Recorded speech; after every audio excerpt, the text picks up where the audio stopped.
이 분식집에서 장사하려면 돈 좀 내놔. 싫습니다. 저는 못 드려요. 순간 아주머니의 뺨에 조폭의 손이 스쳐 지나갔습니다. 아무도 말리지 못한 그 순간 그런데요. 그 분식집 아주머니가 사실 특전사원 스타 여군이었다면 믿으시겠습니까? 오늘은 분식집, 조폭 갈등, 인생 역전의 반전 드라마를 들려드립니다. 새벽 5시 전통시장은 아직 어둠 속에 잠들어 있었습니다. 하지만 골목 끝 작은 분식집에서는 이미 불이 켜져 있었어요. 박선영은 앞치마를 두르고 오늘도 어김없이 하루를 준비하고 있었습니다. 여보, 오늘도 일찍 일어났네요. 남편 이철호가 기침을 하며 일어났습니다. 당뇨와 고혈압으로 몸이 예전 같지 않았지만 여전히 아내를 걱정하는 마음만은 변하지 않았어요. 당신은 좀 더 쉬어요. 혈압약 챙겨 드셨죠? 선영은 남편의 이마에 손을 대며 걱정스러운 표정을 지었습니다. 40년 전 이 자리에서 시작한 작은 분식집이었어요. 그때는 신혼부부였던 두 사람이 손에 손을 잡고 일구어낸 보금자리였습니다. 철호는 공무원으로 성실하게 일하며 가정을 책임졌고 선영은 분식집을 운영하며 아들 도연을 키웠어요. 하지만 그 시절 선영에게는 아무도 모르는 비밀이 있었습니다. 결혼 전 그녀의 삶은 완전히 달랐거든요. 엄마, 지금 몇 시인데 벌써 나와서 일해요? 아들 도연이 피곤한 얼굴로 나타났습니다. 35이 된 도연은 대기업에서 일하는 회사원이었어요. 하지만 어머니의 분식집에 대해서는 늘 못마땅해 했습니다. 아들아, 손님들이 곧 올 텐데. 선영은 국물을 저으며 대답했습니다. 그녀의 손놀림은 정확하고 빨랐어요. 마치 오랫동안 반복 훈련을 받은 것처럼 말이죠. 엄마, 언제까지 이런 장사할 거예요? 우리 집 형편이 그렇게 어려운 것도 아닌데. 도연의 목소리에는 짜증이 섞여 있었습니다. 바로 그때 며느리 윤지연이 나타났어요. 32인 지연은 체면을 중시하는 성격이었습니다. 시어머니의 분식집을 늘 창피하게 생각했어요. 어머님, 정말 이제 그만하시고 강남으로 이사 가세요. 제 친구들이 시댁이 전통시장에서 분식집 한다고 하면 얼마나 창피한지 아세요? 지연의 말은 가시가 돋쳐 있었습니다. 선영의 가슴이 찔렸어요. 40년을 한결같이 지켜온 이곳이 자식들에게는 그저 창피한 곳일 뿐이었습니다. 하지만 이들은 몰랐어요. 이 평범해 보이는 분식집 아주머니가 과거에 어떤 삶을 살았는지를요. 지연아, 엄마가 여기서 평생 살아왔는데. 철호가 아내를 감싸며 말했습니다. 아버님도 그러세요. 이제 나이도 있으신데 몸이나 챙기시죠. 지연은 냉정하게 말하고는 도연과 함께 나가버렸어요. 선영은 묵묵히 라면을 삶고 김밥을 말았습니다. 마음이 아팠지만 손님들을 맞이할 준비는 해야 했어요. 곧 시장이 열리면 단골 손님들이 하나둘 찾아올 테니까요. 시장이 열리자 사람들이 몰려들기 시작했습니다. 사장님, 오늘도 일찍 나오셨네요. 채소 가게를 운영하는 김미자가 인사를 건넸어요. 59인 미자는 선영과 평생을 함께한 친구였습니다. 미자야, 요새 시장이 예전 같지 않네. 선영은 걱정스러운 표정으로 말했어요. 맞아. 그놈들 때문에 상인들이 다 겁먹고 있어. 미자의 목소리가 떨렸습니다. 최근 들어 시장 주변에 조폭 무리가 나타나기 시작했어요. 상인들에게 보호비를 요구하며 협박을 일삼았습니다. 경찰에 신고해도 증거 불충분으로 제대로 처벌받지 않았고 오히려 보복이 두려워 상인들은 입을 다물고 있었어요. 어제 생선가게 아저씨도 맞았다더라. 미자가 속삭였습니다. 뭐라고? 선영의 목소리가 낮아졌어요. 그 순간 선영의 눈빛이 미묘하게 변했습니다. 평소와는 다른 날카로움이 스쳤거든요. 점심시간이 되자 분식집은 손님들로 북적였습니다. 공장에서 일하는 아저씨들, 시장에서 장을 보는 아주머니들이 선영이 만든 따뜻한 음식을 찾았어요. 사장님, 라면은 정말 다르네요. 어떻게 이런 맛을 내세요? 단골 손님이 엄지를 치켜 세웠습니다. 그냥 정성으로 끓이는 거예요. 선영은 미소를 지었지만 마음 한구석은 여전히 무거웠어요. 그때 시장 입구 쪽이 소란스러워졌습니다. 야, 너희들 어디 가는 거야? 누군가의 고함 소리가 들렸어요. 선영은 손님들을 돌보면서도 귀를 기울였습니다. 사장님, 괜찮으시겠어요? 분위기가 좀 이상한데. 단골 손님이 걱정스럽게 말했어요. 괜찮아요.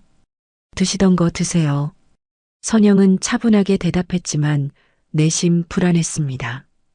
오후가 되자 시장 분위기가 조금씩 달라지기 시작했어요. 상인들의 표정이 어두워지고 웅성거리는 소리가 들렸습니다. 선영은 불안한 마음으로 주변을 둘러보았어요. 사장님, 오늘 조심하세요. 아까 그놈들이 이쪽으로 오는 걸 봤거든요. 생선가게 아저씨가 조용히 말했습니다. 선영의 가슴이 두근거렸습니다. 하지만 도망갈 생각은 없었어요. 이곳은 40년을 지켜온 터전이었고 이웃들과 함께 살아온 소중한 공간이었으니까요. 그런데 이상했습니다. 두려움보다는 오히려 다른 감정이 올라왔어요. 마치 오랫동안 잠들어 있던 무언가가 꿈틀거리는 듯한 느낌이었습니다. 선영은 자신도 모르게 주먹을 꽉 쥐었어요. 해가 기울면서 시장은 점점 조용해졌습니다. 하지만 공기는 여전히 무거웠어요. 상인들은 서둘러 문을 닫기 시작했고 평소보다 일찍 집으로 향했습니다. 선영은 설거지를 하며 생각에 잠겼어요. 40년 전 결혼하면서 묻어둔 과거의 기억들이 조금씩 되살아나고 있었습니다. 그때의 선영은 지금과는 완전히 다른 사람이었거든요. 여보, 오늘은 일찍 들어가죠. 철호가 아내의 어깨에 손을 올렸습니다. 네, 그러죠. 선영은 고개를 끄덕였지만 마음속 깊은 곳에서는 무언가가 서서히 깨어나고 있었어요. 평범한 분식집 아주머니의 하루가 저물어가고 있었습니다. 하지만 내일은 오늘과 같지 않을 것 같았어요. 다음 날 점심시간 분식집은 평소처럼 손님들로 붐비고 있었습니다. 선영은 능숙하게 라면을 삶고 김밥을 썰어내며 바쁜 시간을 보내고 있었어요. 철호는 계산대에서 손님들을 응대하며 아내를 도왔습니다. 사장님, 오늘 김치찌개 맛이 특히 좋네요. 단골 손님이 엄지를 치켜 세웠어요. 감사합니다. 많이 드세요. 선영은 미소를 지으며 반찬을 더 가져다 주었습니다. 그런데 갑자기 분식집 입구가 시끄러워졌어요. 4명의 남자가 거만한 표정으로 들어섰습니다. 20대 후반에서 30대 초반으로 보이는 이들의 몸에는 문신이 새겨져 있었고 눈빛은 차갑고 위협적이었어요. 손님들이 수군거리기 시작했습니다. 몇몇은 서둘러 자리를 떴고 나머지도 불안한 표정으로 주변을 둘러보았어요. 여기 사장이 누구야? 선두에 선 남자가 큰 소리로 말했습니다. 목소리에는 협박의 기운이 가득했어요. 선영은 침착하게 앞으로 나섰습니다. 제가 사장인데요. 무슨 일이시죠? 아, 사장님이시구나. 남자는 비웃듯 말했어요. 우리가 누군지 모르시나 보네. 이 동네는 우리가 관리하고 있어요. 철호가 아내 곁으로 다가왔습니다. 관리라니 무슨 소리입니까? 아저씨는 나서지 마세요. 어른들 얘기 중이니까. 다른 남자가 철호를 밀쳤어요. 철호는 몸이 약해서 비틀거렸습니다. 당신, 선영의 목소리가 날카로워졌어요. 남편을 건드리는 것만은 참을 수 없었습니다. 사장님, 화내지 마세요. 우리도 먹고 살아야 하니까. 선두 남자가 의자에 앉으며 말했어요. 이 시장에서 장사하는 분들은 모두 우리에게 관리비를 내고 계세요. 당연히 사장님도 내셔야죠. 관리비요? 선영은 황당하다는 표정을 지었어요. 월 50만 원이면 됩니다. 그러면 우리가 이 가게를 보호해 드릴게요. 혹시 다른 깡패들이 와서 시비 걸면 우리가 막아주고요. 손님들이 웅성거렸습니다. 몇몇은 이미 자리를 떠나고 있었어요. 선영은 40년 동안 정성껏 쌓아온 신뢰가 무너지는 것을 느꼈습니다. 우리는 그런 돈 낼 수 없어요. 나가세요. 선영은 단호하게 말했습니다. 남자들이 서로 눈짓을 주고받았어요. 사장님, 생각을 다시 해보세요. 이 동네 다른 가게들은 다 협조적인데 사장님만 이러시면 곤란하죠. 곤란한 건 당신들이에요. 당장 나가세요. 선영의 목소리가 더욱 강해졌습니다. 그 순간 선두 남자의 표정이 차갑게 변했어요. 사장님, 그렇게 나오시면 안 되는데요. 남자는 갑자기 일어나서 테이블을 발로 찼습니다. 그릇들이 바닥에 떨어져 깨졌어요. 남은 손님들이 비명을 지르며 밖으로 뛰어나갔습니다. 여보, 철호가 아내를 보호하려 했지만 다른 남자가 그를 막았어요. 아저씨는 가만히 계세요. 혈압 오르면 안 좋잖아요. 남자가 비웃으며 말했습니다. 선영은 분노가 치솟았어요. 하지만 남편이 다칠까봐 참고 있었습니다. 마지막으로 한 번 더 물어볼게요. 관리비 내실 거예요? 말 거예요? 선두 남자가 선영에게 다가섰습니다. 안 낸다고 했잖아요. 선영이 소리쳤습니다. 그 순간 남자의 손이 번개처럼 움직였어요. 짝!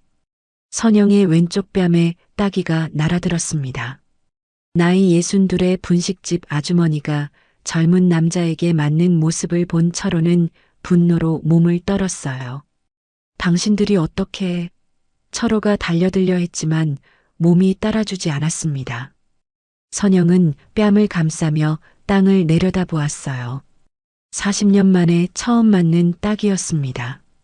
그것도 자신의 가게에서 남편과 이웃들이 보는 앞에서요. 이게 첫 번째 경고입니다.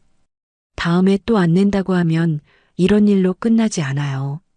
남자는 위협적으로 말했어요. 그런데 이상했습니다. 선영은 분명히 당하고 있는 상황인데 두려움보다는 다른 감정이 더 컸어요. 마치 오랫동안 잠들어 있던 무언가가 서서히 깨어나는 듯한 느낌이었습니다. 선영은 천천히 고개를 들었어요. 그 순간 남자들은 뭔가 이상함을 느꼈습니다. 분명히 맞고 울고 있을 줄 알았던 아주머니의 눈빛이 예상과 달랐거든요. 일주일 드릴게요. 그때까지 생각해 보세요. 남자들은 어색하게 말하고는 분식집을 나갔습니다. 선영은 여전히 뺨을 감싼 채 서 있었어요. 철호가 다가와 아내를 안았습니다. 여보, 괜찮아요? 괜찮아요. 선영은 조용히 말했지만 속마음은 전혀 괜찮지 않았어요. 아니, 정확히는 무언가가 변하고 있었습니다. 그때 아들 도연이 분식집으로 들어왔어요. 점심을 먹으러 온 것이었습니다. 엄마 왜 이래요? 뺨이 빨갛네. 아들아. 철호가 상황을 설명하려 했지만 도연이 먼저 말을 이었어요. 또 무슨 일 있었어요? 이래서 시장 장사 같은 건 안 된다고 했잖아요. 도연은 짜증스럽게 말했습니다.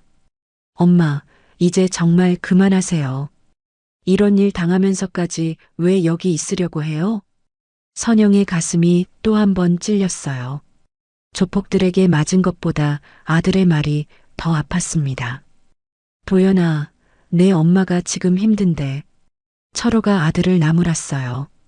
아버지도 그러세요. 엄마가 고집부리니까 이런 일이 생기는 거잖아요. 도연은 화를 내며 나가버렸습니다. 선영은 혼자 남겨진 분식집에서 깨진 그릇들을 치우기 시작했어요. 하나씩 줍다 보니 눈물이 났습니다. 하지만 그것은 슬픔의 눈물이 아니었어요. 분노의 눈물이었습니다.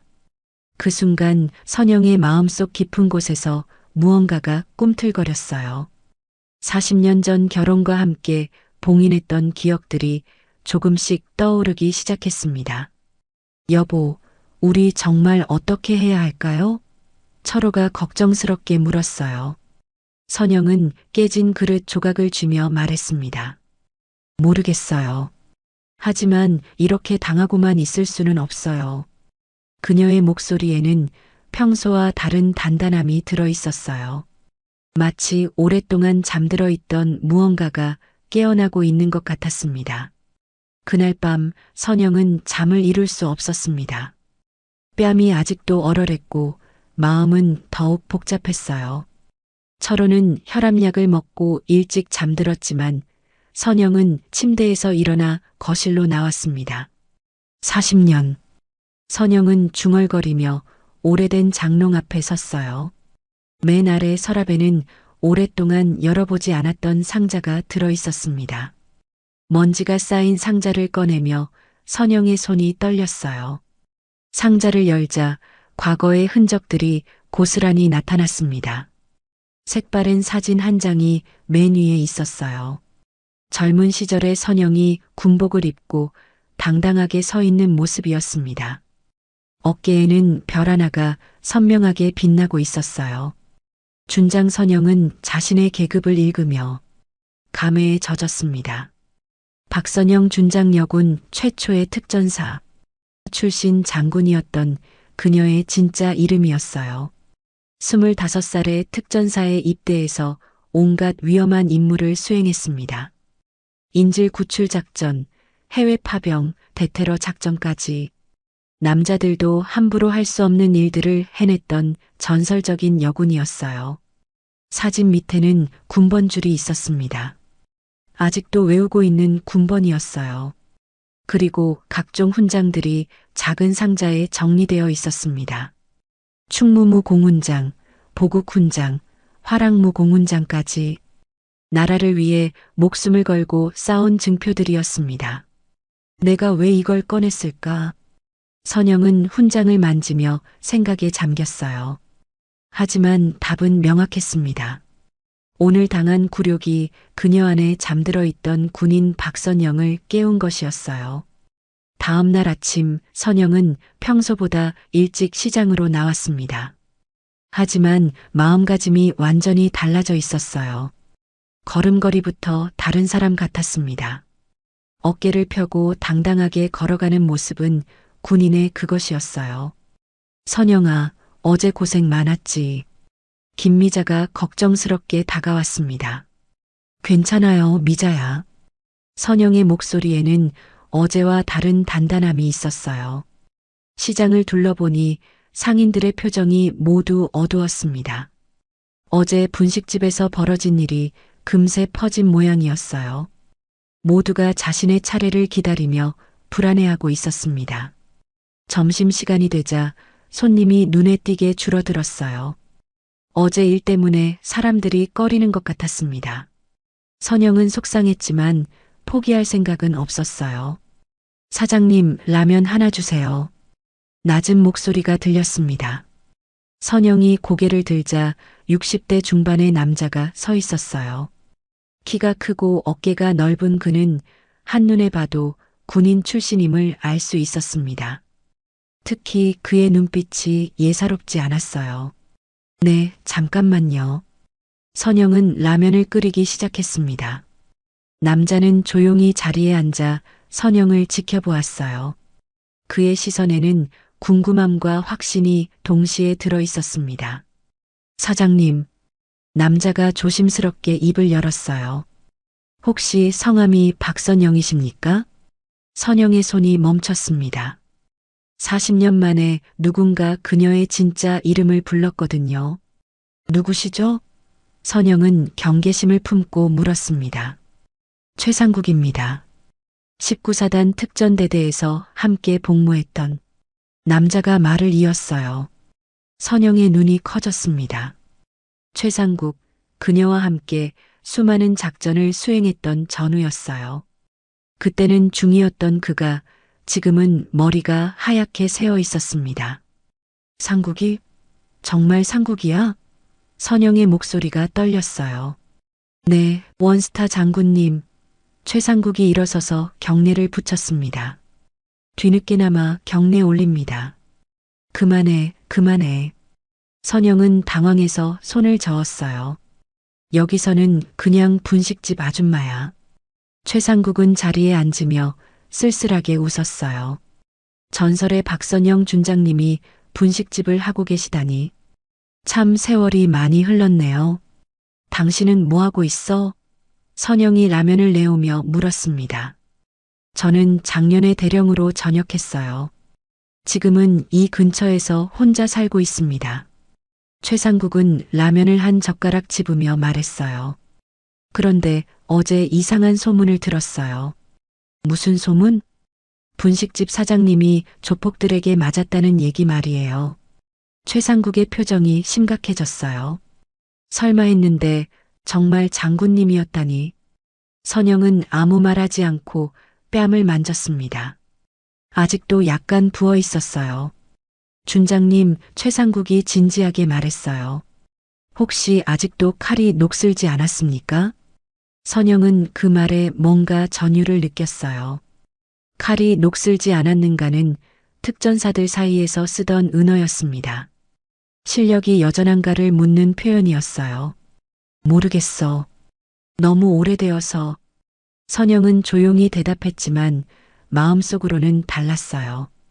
어제부터 몸이 근질거렸거든요. 준장님이 이런 굴욕을 당해도 되는 겁니까?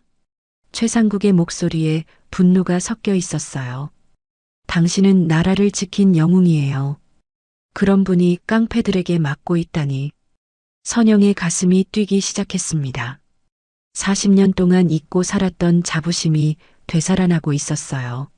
하지만 이제는 그냥 분식집 아줌마야. 선영이 말했지만 목소리에 확신은 없었어요. 천만에요. 한번 특전사는 영원한 특전사입니다. 최상국이 단호하게 말했어요. 준장님, 생각해보세요. 당신이 지켜온 이 시장, 이 사람들을 그냥 포기할 건가요? 선영은 주방에 서서 생각에 잠겼어요. 시장 상인들의 얼굴이 하나씩 떠올랐습니다. 김미자, 생선가게 아저씨, 과일가게 할머니, 모두 선량한 사람들이었어요. 상구가, 선영이 조용히 말했어요. 만약에 말이야. 만약에 내가 다시 그때처럼 할 수 있다면? 최상국의 눈이 번쩍였습니다. 준장님이 결심하시면 못할 일이 없죠. 선영은 자신도 모르게 주먹을 쥐었어요. 40년 만에 느끼는 감정이었습니다. 지켜야 할 것들이 있고 싸워야 할 이유가 있다는 느낌이었어요. 하지만 나는 이제 할머니야. 62이라고. 선영이 현실적으로 말했어요. 나이가 뭐가 중요합니까? 정신이 중요한 거죠. 최상국이 일어서며 말했어요. 준장님, 이 시장을 지킬 생각 있으시면 연락하세요. 최상국은 명함을 남기고 갔습니다. 선영은 그 명함을 오래 바라보았어요. 그날 저녁 선영은 다시 그 상자를 열었습니다. 이번에는 더 깊숙이 들어있던 것들을 꺼냈어요. 전술 매뉴얼, 격투기 교본, 무기 사용법 등이 나왔습니다. 선영은 자신의 옛 계급을 중얼거렸어요. 그 순간 마음이 정해졌습니다. 더 이상 당하고만 살 수는 없었어요. 이 시장과 이웃들을 지켜야 했습니다. 박선영 준장이 깨어나고 있었어요. 다음 날 아침 선영은 평소보다 일찍 시장에 나와 상인들의 분위기를 살펴보았습니다. 하나같이 표정이 어둡고 불안해 보였어요. 어떤 상인은 가게 문을 열면서도 계속 주변을 두리번거렸고 어떤 상인은 평소보다 일찍 문을 닫을 준비를 하고 있었습니다. 미자야. 선영이 채소 가게로 다가갔어요. 요즘 많이 힘들지? 김미자는 고개를 돌려 선영을 보더니 한숨을 깊게 쉬었습니다. 선영아, 나도 모르겠어. 어떻게 해야 할지. 무슨 일이야? 자세히 얘기해봐. 선영의 목소리에는 어제와 다른 단단함이 있었어요. 미자는 주변을 살펴본 후 목소리를 낮췄습니다. 사실은 말이야. 그놈들이 나한테도 왔었어. 너한테 가기 일주일 전에 말이야. 뭐라고? 선영의 눈빛이 예리해졌어요. 월 30만 원을 내라고 하더라고. 안 내면 가게를 박살내겠다고 협박하고. 미자의 목소리가 떨렸어요. 무서워서 어쩔 수 없이 냈어. 첫 달분을. 선영은 충격을 받았습니다. 친구가 이미 한 달 전부터 고생하고 있었는데 자신은 전혀 몰랐던 거예요. 미자야, 왜 나한테 말 안 했어? 말해서 뭐해? 너도 어쩔 수 없는 일인데. 미자가 눈물을 훔쳤어요. 그런데 선영아, 너는 어떻게 할 거야? 그놈들이 일주일 후에 온다고 했잖아. 선영은 아무 대답을 하지 못했어요. 하지만 마음속으로는 결심이 서고 있었습니다. 점심시간 후 선영은 시장을 한 바퀴 돌기 시작했어요. 하나하나 상인들과 대화해 보려는 것이었습니다. 생선가게부터 찾아갔어요. 사장님, 안녕하세요. 선영이 인사했습니다. 60대 후반의 생선가게 사장은 선영을 보더니 고개를 숙였어요. 아, 분식집 사장님. 어제 고생 많으셨어요. 괜찮아요. 그런데 사장님도 혹시... 네. 사장이 한숨을 쉬었어요. 한 달 전부터 월 40만 원씩 내고 있어요. 생선 장사가 요즘 얼마나 안 되는데. 하지만 어쩔 수 없어요. 무서우니까. 선영의 가슴이 답답해졌어요. 다음으로 과일 가게에 들렀습니다. 할머니, 요즘 어떠세요? 선영이 70이 넘은 과일 가게 할머니에게 물었어요. 아이고, 별수야. 나이 들어서 이런 일 당할 줄이야. 할머니가 눈물을 글썽였어요. 월 20만 원씩 내라고 하네. 20만 원이면 며칠치 매출인데. 할머니도 내고 계세요? 안 내면 어떡해. 가게 부수겠다고 하는데. 할머니가 손등으로 눈물을 닦았어요. 선영은 시장을 계속 돌며 상인들과 이야기했어요. 놀랍게도 거의 모든 상인이 이미 보호비를 내고 있었습니다. 어떤 사람은 한 달, 어떤 사람은 2달째였어요. 잡화점 사장은 더 심각했습니다. 저는 거절했다가 가게 유리창이 깨졌어요. 그 다음날 바로 돈을 줬죠. 무서워서 어쩔 수 없었어요. 서점 사장도 마찬가지였어요. 경찰에 신고했더니 증거가 없다고 하더라고요. 오히려 그놈들이 보복하겠다고 협박하고. 선영은 시장을 한 바퀴 돌고 나서야 상황의 심각성을 깨달았어요. 이미 시장 전체가 조폭들의 먹잇감이 되어 있었던 거예요. 자신만 모르고 있었을 뿐이었습니다. 저녁 무렵 선영은 분식집 앞에 의자를 놓고 앉았어요. 시장이 한눈에 내려다 보이는 자리였습니다. 상인들이 하나둘 가게 문을 닫고 집으로 향하는 모습이 보였어요. 모두의 어깨가 무겁게 처져 있었습니다. 그때 김미자가 다가왔어요. 선영아, 뭐하고 있어? 생각 중이야. 선영이 대답했어요. 뭔 생각? 선영은 잠시 망설이다가 입을 열었어요. 미자야, 만약에 말이야. 만약에 누군가 그놈들을 혼내줄 수 있다면 어떨 것 같아? 미자는 허탈하게 웃었어요. 그런 사람이 어디 있겠어? 경찰도 못하는 일을. 만약에라도 말이야. 그렇게 되면 얼마나 좋을까? 미자의 목소리에 간절함이 묻어났어요. 하지만 현실적으로 불가능해. 우리는 그냥 평범한 시장 상인들이잖아. 그때 생선가게 사장이 지나가다가 두 사람에게 인사했어요. 두 분, 내일 조심하세요. 그놈들이 또 올 거라고 하던데. 또 온다고요? 선영이 물었어요. 네, 아까 과일 가게 할머니한테 들었는데 내일 시장 전체를 한번 돌겠다고 하더래요. 새로운 가게들 체크하러 온다나 뭐라나. 선영의 주먹이 저절로 쥐어졌어요. 더 이상 참을 수 없었습니다. 밤늦게 집에 돌아온 선영은 철호에게 하루 종일 들었던 이야기를 털어놓았어요. 여보, 이 시장 사람들이 얼마나 고생하고 있는지 아세요? 선영의 목소리에 분노가 섞여 있었어요. 철호는 놀랐습니다. 그렇게 심각했어요? 네, 거의 모든 상인이 보호비를 내고 있어요. 그런데 우리만 몰랐던 거예요. 선영은 주먹을 쥐었어요. 여보, 이대로 둘 수는 없어요. 하지만 우리가 뭘 할 수 있겠어요? 선영은 잠시 망설이다가 말했어요. 여보, 사실 제가 예전에 좀 다른 일을 했었어요. 다른 일이요? 결혼 전에 말이에요. 군대에 있었거든요. 선영은 조심스럽게 말을 이었어요. 철호는 놀란 표정을 지었어요.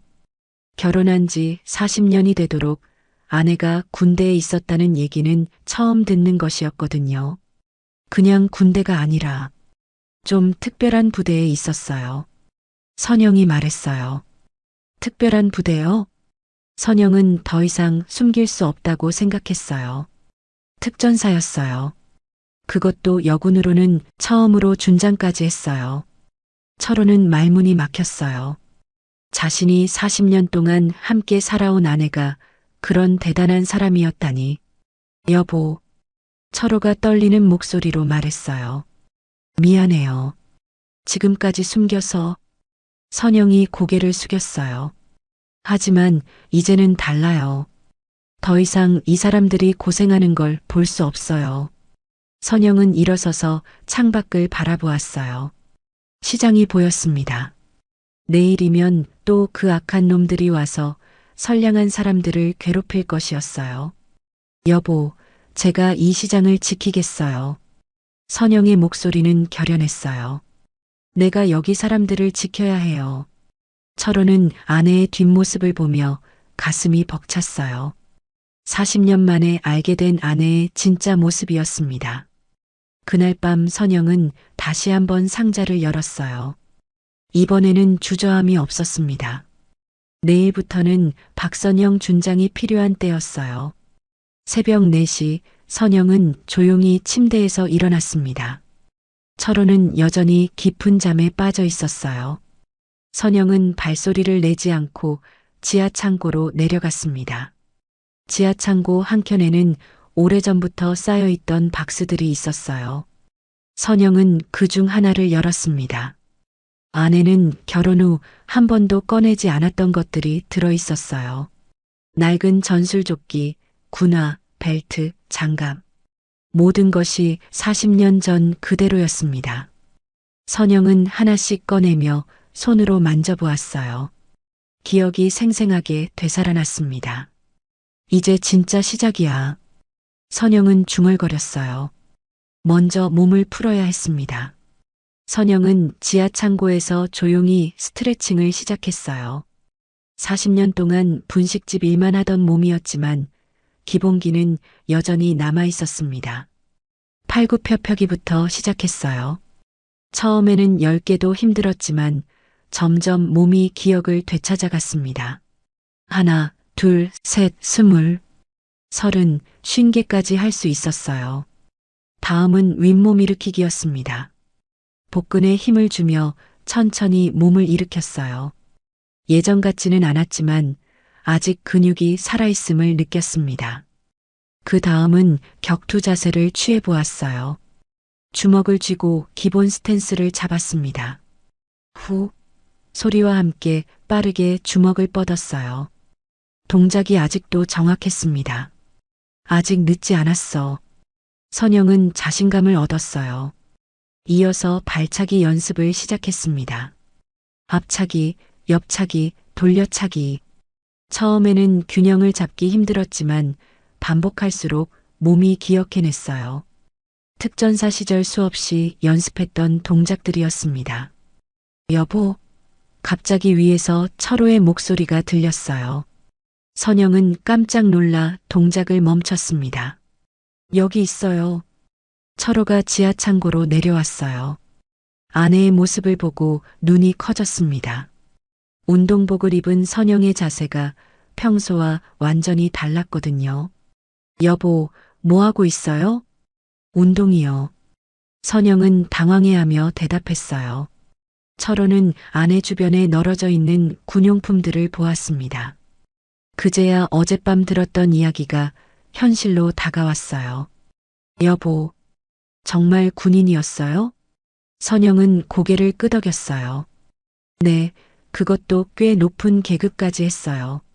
철호는 아무 말 없이 아내를 바라보았습니다. 40년을 함께 살았지만 이렇게 낯선 모습은 처음이었어요. 하지만 놀랍게도 두렵지 않았습니다. 오히려 자랑스러웠어요. 여보, 위험한 일 하려는 거 아니죠? 위험하지 않아요. 그냥 몸을 좀 기억시키려는 거예요. 선영이 말했지만 철호는 아내의 눈빛에서 강한 의지를 읽었어요. 그 순간 철호는 결심했습니다.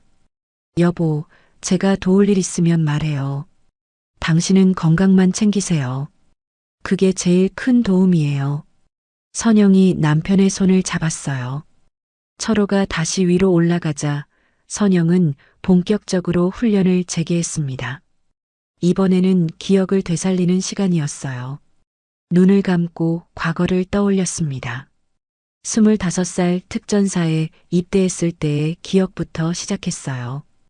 혹독한 훈련을 견뎌내며 남자들 사이에서 살아남았던 시절이었습니다. 첫 실전 투입 때를 기억했어요. 인질 구출 작전이었습니다.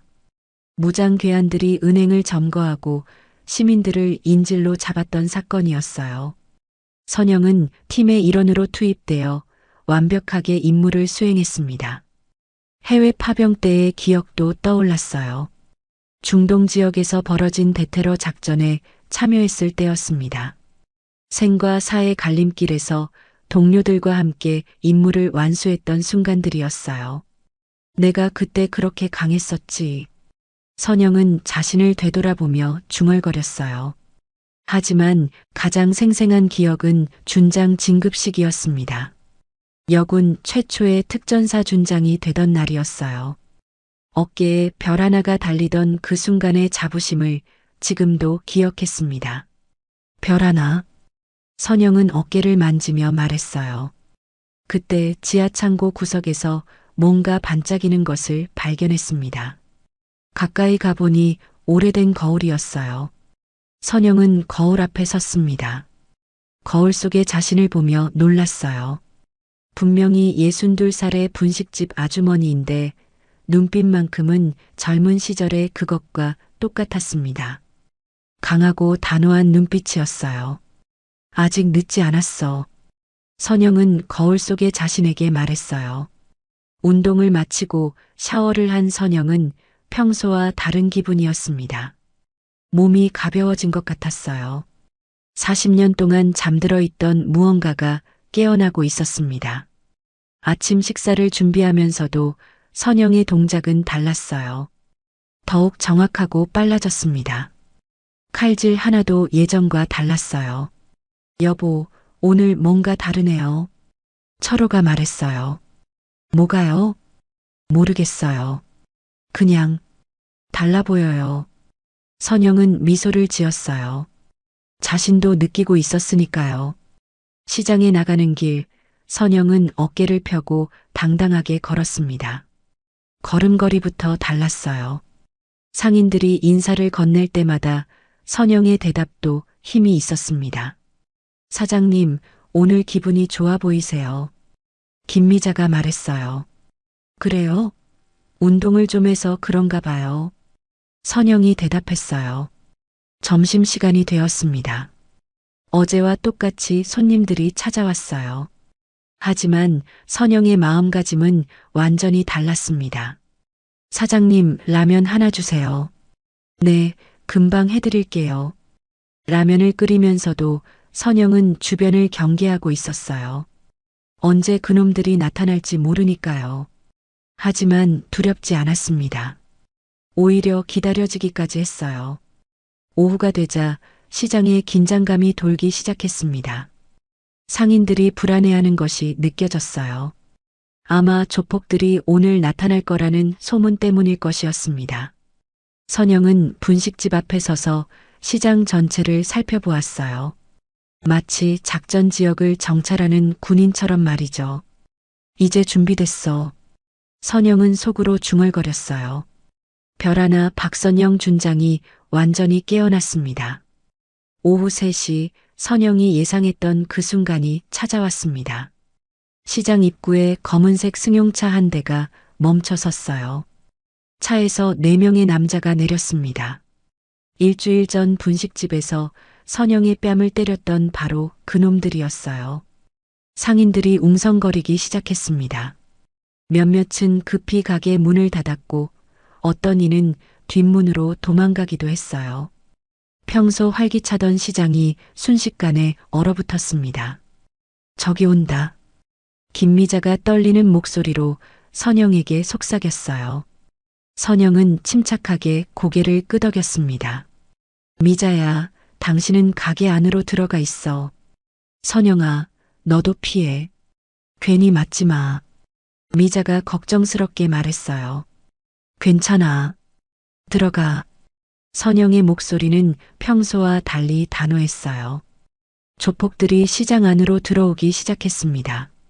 선두에 선 남자는 일주일 전과 똑같이 거만한 표정을 짓고 있었어요. 뒤따르는 3명도 마찬가지였습니다. 야야야, 사장들 어디 가시나? 선두 남자가 큰 소리로 외쳤어요.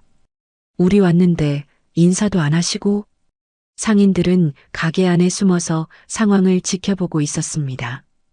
아무도 나서지 못했어요. 조폭들은 천천히 분식집 쪽으로 걸어왔습니다.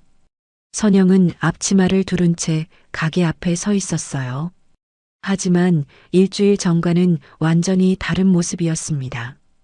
어깨를 펴고 당당하게 서 있었거든요.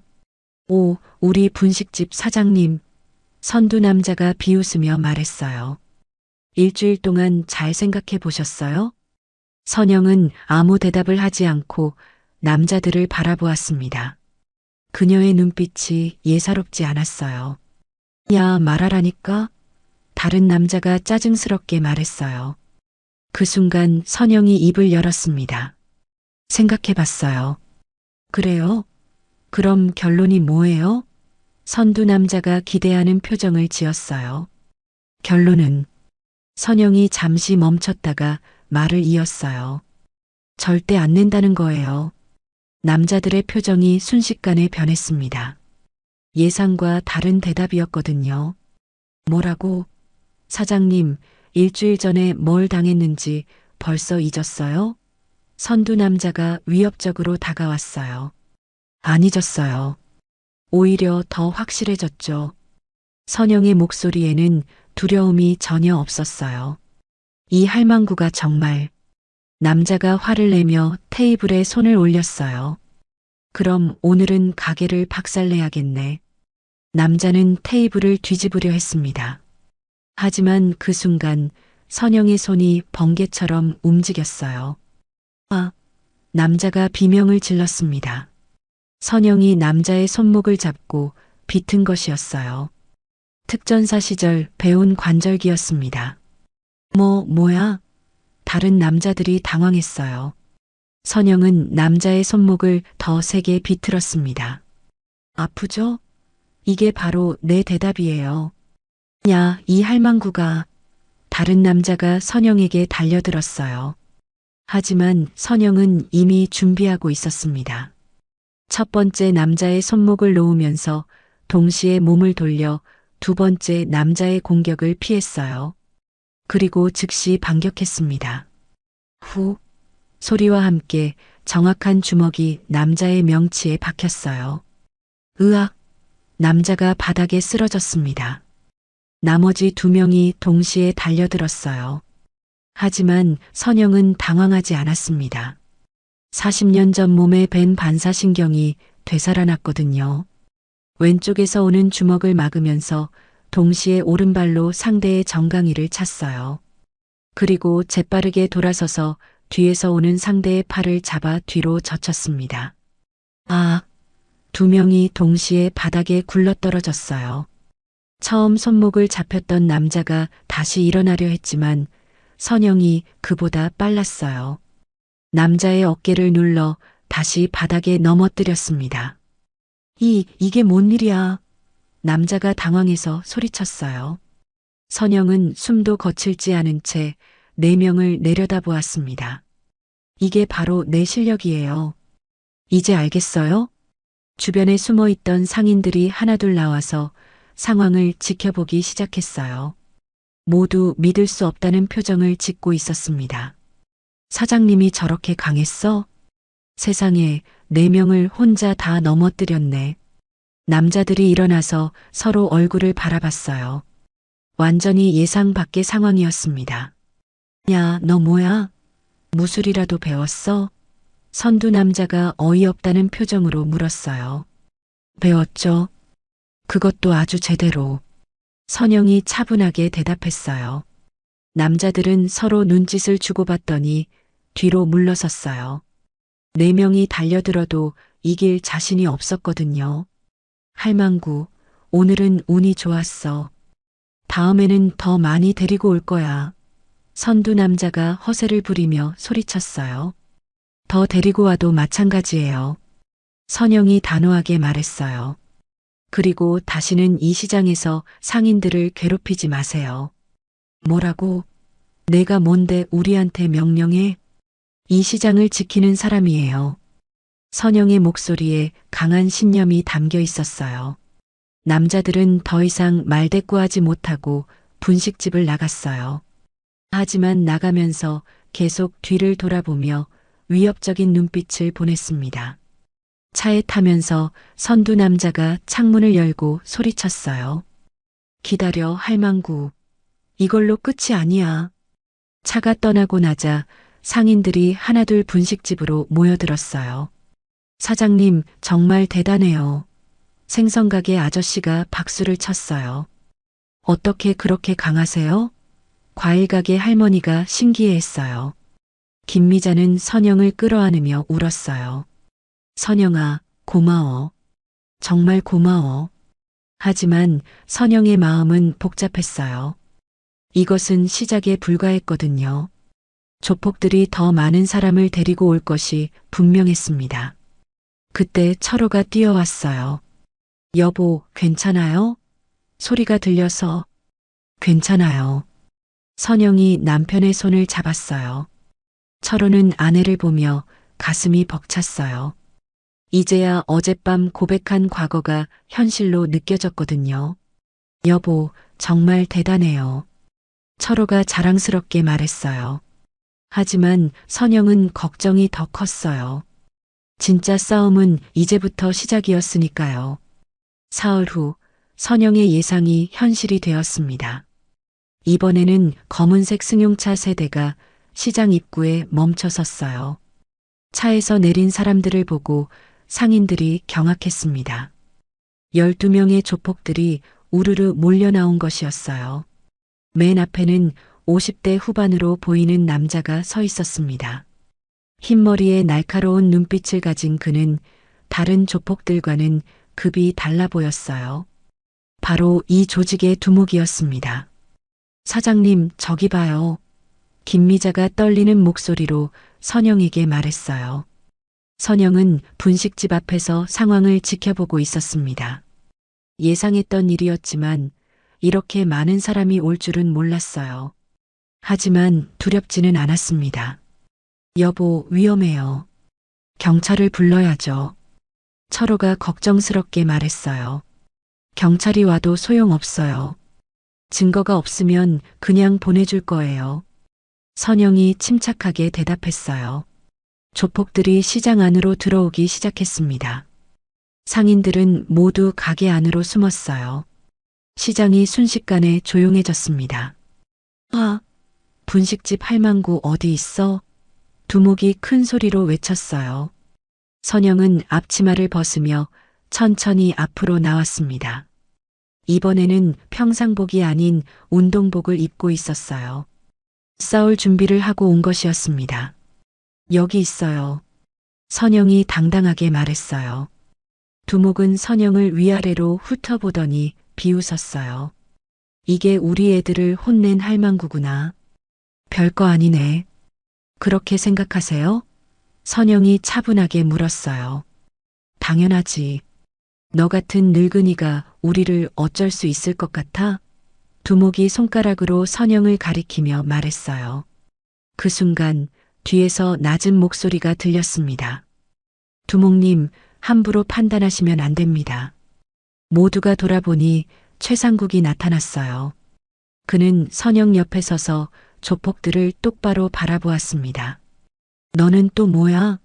두목이 짜증스럽게 물었어요. 그냥 지나가던 사람입니다. 최상국이 대답했어요. 하지만 그의 자세는 평범한 행인과는 달랐습니다. 선영은 최상국을 보며 고마움을 느꼈어요. 어려운 순간에 나타나준 옛 전우였습니다. 상국아. 위험해 가. 선영이 속삭였어요. 준장님을 혼자 둘 수는 없죠. 최상국이 조용히 대답했어요. 두목이 불쾌한 표정을 지었어요. 뭔 별 하나 소리야? 미쳤나? 설명해 드릴 필요는 없을 것 같네요. 최상국이 단호하게 말했어요. 그때 또 다른 움직임이 있었습니다. 김미자가 채소가게에서 나왔어요. 손에는 큰 배춧칼을 들고 있었습니다. 미자야, 들어가. 선영이 놀라서 말했어요. 안 돼, 선영아. 너 혼자 당할 수는 없어. 미자가 떨리는 목소리로 말했어요. 곧이어 생선가게 아저씨도 나타났습니다. 손에는 생선 자르는 칼이 들려 있었어요. 사장님, 저희도 도울게요. 과일가게 할머니도 나왔습니다. 우리가 언제까지 숨어만 있을 거예요? 잡화점 사장, 서점 사장, 심지어 평소 소심했던 떡집 아주머니까지 하나둘 나타났어요. 모두 손에 뭔가씩 들고 있었습니다. 뭐야 이게? 두목이 당황했어요. 선영은 감동했습니다. 평소에 조용하던 상인들이 모두 나와서 자신을 도우려 하고 있었거든요. 그런데 더욱 놀라운 일이 일어났습니다. 멀리서 익숙한 목소리가 들렸거든요. 엄마. 돌아보니 아들 도연이 뛰어오고 있었어요. 회사 정장을 입은 채로 말이죠. 도연아, 너는 왜 여기 와? 선영이 놀라서 물었어요. 아버지한테 연락받고 왔어요. 도연이 숨을 헐떡이며 말했어요. 엄마, 저도 도울게요. 선영의 눈에 눈물이 맺혔어요. 그동안 분식집을 무시하던 아들이 이런 위험한 순간에 달려와 준 것이었어요. 도연아, 위험해. 돌아가. 선영이 걱정스럽게 말했어요. 안 돼요. 이제야 알았어요. 엄마가 얼마나 대단한 분인지. 도연이 어머니 앞에 섰어요. 두목은 상황이 예상과 달라지자 짜증을 냈어요. 야들아, 저 사람들 다 쓸어버려. 잠깐. 선영이 큰 소리로 외쳤어요. 저 사람들은 상관없어요. 저와 1대1로 붙어요. 1대1? 두목이 코웃음을 쳤어요. 할망구가 나랑 1대1로 붙겠다고? 네, 대신 조건이 있어요. 선영이 말했어요. 뭔 조건? 제가 이기면 이 시장에서 완전히 손 떼세요. 다시는 나타나지도 마시고요. 두목은 잠시 생각하더니 웃었어요. 좋아. 대신 내가 지면 이 시장 전체가 우리 거다. 어때? 선영은 주저하지 않고 대답했어요. 좋아요. 엄마. 도연이 걱정스럽게 외쳤어요. 준장님. 최상국도 만류했어요. 하지만 선영의 의지는 확고했어요. 괜찮아요. 제가 이길 수 있어요. 두목은 부하들에게 물러서라고 손짓했어요. 그리고 선영 앞에 섰습니다. 키가 180cm가 넘는 큰 남자였어요. 할망구, 후회하지 마라. 두목이 위협적으로 말했어요. 후회는 당신이 할 거예요. 선영이 자세를 잡으며 대답했어요. 순간 두목이 주먹을 휘둘렀습니다. 하지만 선영은 이미 피하고 있었어요. 그리고 즉시 반격했습니다. 정확한 주먹이 두목의 옆구리에 박혔어요. 두목이 비틀거렸지만 다시 공격해왔습니다. 선영은 차분하게 상대의 공격을 막아내며 반격했어요. 40년 전 몸에 밴 기술이 완전히 되살아난 것이었습니다. 몇 분간의 치열한 공방 끝에 선영이 결정타를 날렸어요. 두목의 다리를 걸어 넘어뜨린 후 관절기로 제압했습니다. 항복해요. 두목이 바닥에 쓰러진 채 소리쳤어요. 상인들이 환호성을 질렀어요. 만세, 사장님 만세, 준장님 만세. 최상국이 크게 외쳤어요. 선영은 숨을 고르며 일어섰어요. 드디어 해냈습니다. 한 달 후 전통시장은 완전히 다른 모습이 되어 있었습니다. 조폭들이 사라진 후 상인들의 얼굴에는 웃음이 돌아왔어요. 시장은 다시 활기를 되찾았고 손님들도 예전보다 더 많이 찾아왔습니다. 사장님, 오늘도 김치찌개 하나 주세요. 단골 손님이 환한 미소로 주문했어요. 네, 금방 해드릴게요. 선영은 예전과 똑같이 앞치마를 두르고 음식을 만들고 있었어요. 하지만 뭔가 달라 보였습니다. 더욱 당당하고 자신감이 넘쳤거든요. 그날 사건 이후 선영에 대한 소문은 시장을 넘어온 동네로 퍼졌어요. 분식집 아주머니가 조폭 두목을 혼내줬다는 이야기는 전설이 되어버렸습니다. 점심시간이 지나고 나서 예상치 못한 손님이 분식집을 찾았어요. 며느리 윤지연이었습니다. 평소와 달리 수수한 옷차림에 고개를 숙인 채로 들어왔어요. 어머님, 지연의 목소리가 떨리고 있었어요. 지연아, 왜 이렇게 와? 선영이 놀라며 물었어요. 지연은 선영 앞에 무릎을 꿇었습니다. 어머님, 죄송합니다. 정말 죄송해요. 지연아, 뭐 하는 거야? 일어나. 선영이 당황해서 며느리를 일으켜 세웠어요. 어머님을 몰라 뵈었습니다. 지연이 눈물을 흘리며 말했어요.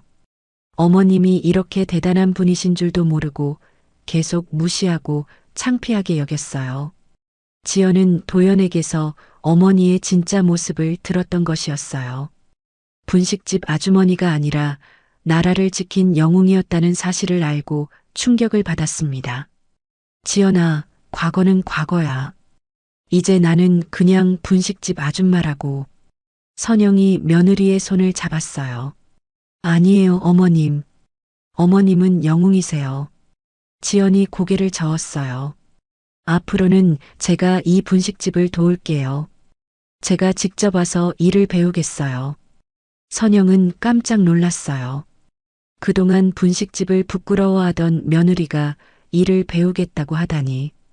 지연아, 힘든 일인데. 괜찮아요. 어머님께 제대로 배우고 싶어요. 지연이 진심으로 말했어요. 그때 아들 도연도 나타났어요. 회사 일을 마치고 온 것이었습니다. 엄마, 안녕하세요. 도연의 인사법도 달라져 있었어요. 더욱 정중하고 존경하는 마음이 담겨 있었습니다. 아들아, 일찍 왔네. 앞으로는 매일 들를 거예요. 도연이 말했어요. 엄마 일 도와드리려고요. 선영은 가슴이 벅차올랐어요. 그동안 자신을 무시하던 자식들이 이렇게 달라지다니. 도연아, 회사 일 바쁜데 괜찮아? 엄마가 더 중요해요. 도연이 어머니의 손을 잡았어요. 그동안 어머니를 제대로 몰라뵀어요. 진심으로 죄송해요. 저녁 무렵 가족들이 함께 분식집 정리를 도왔어요. 철호는 계산대를 정리하고 도연은 설거지를, 지연은 청소를 했습니다. 정말 오랜만에 가족이 함께하는 시간이었어요.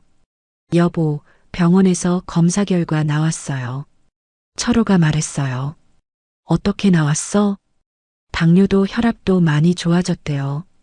스트레스가 줄어서 그런가 봐요. 철호가 환하게 웃었어요. 선영은 남편의 손을 꼭 잡았어요. 남편의 건강이 좋아진 것이 가장 기뻤습니다. 그때 김미자가 들어왔어요. 손에는 큰 과일 바구니를 들고 있었습니다. 선영아, 이거 받아. 미자가 과일 바구니를 내밀었어요. 뭐하러 이런 걸 사와? 우리 시장 상인들이 모금한 거야. 고마운 마음이라고. 미자가 웃으며 말했어요. 곧이어 다른 상인들도 하나둘 분식집으로 모여들었어요. 생선가게 아저씨, 과일가게 할머니, 잡화점 사장, 모두 감사의 마음을 표현하러 온 것이었습니다. 사장님 덕분에 우리가 편안하게 장사할 수 있어요.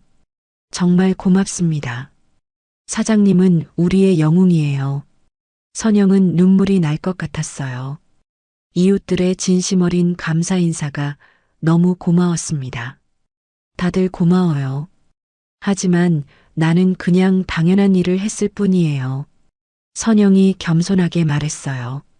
그때 최상국이 나타났어요. 손에는 작은 상자를 들고 있었습니다. 준장님, 최상국이 정중하게 인사했어요. 상국아. 뭐하러 이런 걸 가져왔어요? 선영이 상자를 받으며 물었어요. 상자를 열어보니 작은 별 모양 브로치가 들어 있었어요. 군인 시절 달았던 별과 똑같이 생긴 것이었습니다. 이건 기념품이에요. 준장님이 다시 깨어난 것을 기념해서요. 최상국이 설명했어요. 선영은 브로치를 받아들며 감회가 새로웠어요. 하지만 달지는 않았습니다. 고마워요, 상구가. 하지만 이제는 별이 필요 없어. 왜요? 나는 이제 평범한 분식집 아줌마로 살고 싶거든. 선영이 미소를 지으며 말했어요. 모든 사람들이 집으로 돌아간 후 선영은 혼자 분식집 앞에 앉았어요. 하루를 마무리하며 생각에 잠겼습니다. 한 달 전의 일들이 꿈 같았어요. 조폭들과의 대결, 상인들과의 연대, 가족들의 변화. 모든 것이 새로운 시작이었습니다. 여보, 뭘 생각해요? 철호가 아내 옆에 앉았어요. 별거 아니야. 그냥 하루를 정리하는 거지. 선영이 남편을 바라보며 미소를 지었어요. 여보, 앞으로는 평범하게 살 수 있겠어요? 선영은 잠시 생각했어요. 그리고 분식집 안을 둘러보았습니다. 깨끗하게 정리된 주방, 내일 손님들을 맞을 준비가 끝난 테이블들, 그리고 40년 동안 지켜온 유 소중한 공간. 평범하게 살 거야. 하지만 선영이 말을 멈췄다가 이었어요. 필요하다면 언제든 다시 준장으로 돌아갈 수 있어. 철호는 아내의 말에 고개를 끄덕였어요. 이제야 진짜 박선영을 알게 된 것 같았습니다. 다음 날 아침 선영은 평소와 똑같이 새벽 5시에 일어났어요. 분식집을 열고 하루를 시작할 준비를 했습니다. 앞치마를 두르고 불판 앞에 서는 모습은 평범한 분식집 아주머니 그 자체였어요. 하지만 선영의 눈빛은 예전과 달랐어요.